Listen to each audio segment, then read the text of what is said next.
Hello students, welcome back to the channel. In this video, we are going to study difference between spermatogenesis and oogenesis. Now see here, try to understand through diagram. See, first of all, spermatogenesis will start at puberty. And spermatogonia, they are known as male germ cells. They will go for mitosis to increase their number. After that, one cell will go for differentiation to form primary spermatocyte. This is the one, let us assume this is primary spermatocyte. Clear? Now this primary spermatocyte will undergo first meiotic division to form secondary spermatocyte. So one primary spermatocyte will give rise to two secondary spermatocyte. And after that second meiosis division, they will give rise to spermatid to form the four spermatids. Clear? And if you see the chromosome number, you will find spermatogonia chromosome is 46.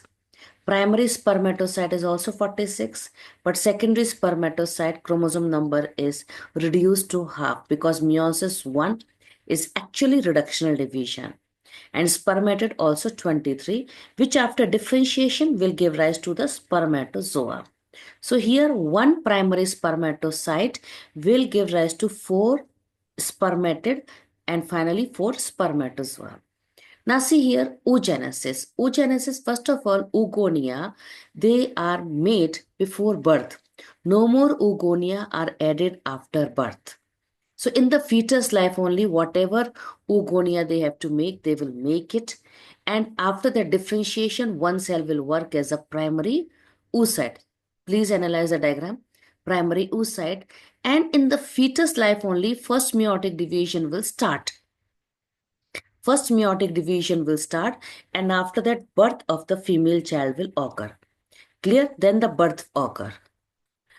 At puberty, what will happen at puberty? Now primary spermatocyte will complete the first meiotic division and enter into the second meiosis.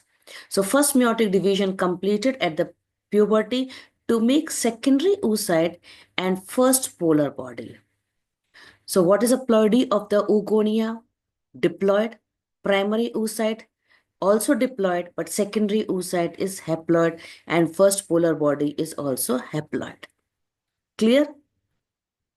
After this, ovulation is done, which is in which the secondary oocyte is released at metaphase 2, waiting for the sperm to touch. The moment sperm touch, the second meiosis is completed to form ovum and second polar body. So basic difference, if you see, in case of spermatogenesis, one primary spermatocyte will make four sperm, but here one primary oocyte will make only one egg. Is it clear? I hope so. This much you are comfortable. Once again, I am speaking. One primary spermatocyte will give rise to four sperm, but one primary oocyte will give rise to only one egg. Here, I think so. Again, the concept is given same thing. Clear?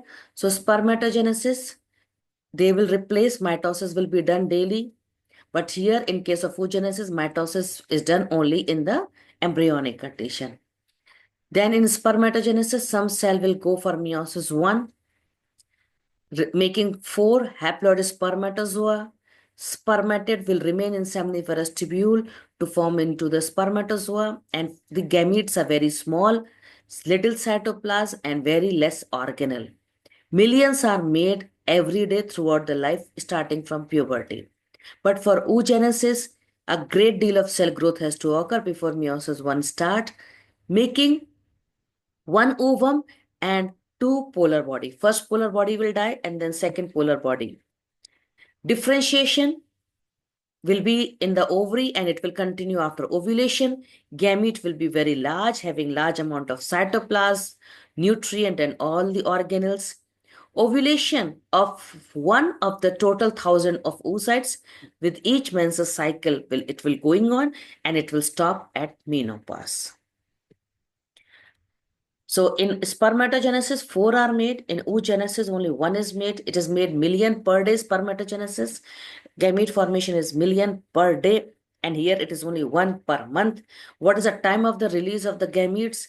In sperm will be released during ejaculation, and egg will be released at ovulation, especially on the matlab, you can say in the middle of the menstrual cycle. Is it clear? Spermatogenesis will start from puberty. It will take 75 days for the sperm formation, and it will be released during ejaculation. And in case of the oogenesis, production will start in the female fetus and complete during menstrual cycle, with each release one in middle of the every time menstrual cycle. So I think so this is the basic difference between these two types, might be easy for you. Thanks for watching.